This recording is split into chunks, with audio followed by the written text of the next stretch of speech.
আইনশৃঙ্খলা বাহিনীর তৎপরতায় আওয়ামী লীগের জটিকা মিছিল কমেছে বলে দাবি করেছেন স্বরাষ্ট্র উপদেষ্টা জাহাঙ্গীর আলম চৌধুরী। তিনি বলেন, একটি মহল নৈরাজ্য সৃষ্টি করতে চায়, তারা জটিকা মিছিল করছে।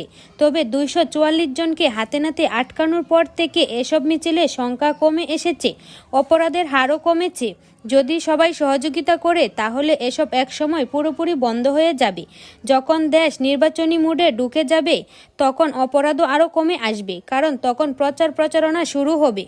জাতীয় নাগরিক পার্টির এনসিপি নেতা নাসিরউদ্দিন পাটোয়ারি বলেছেন, এনসিপিকে হয় শাপলা প্রতীক দিতে হবে, নয়তো দান বা সোনালী আঁশ থেকে কোনো একটিকে বাদ দিতে হবে।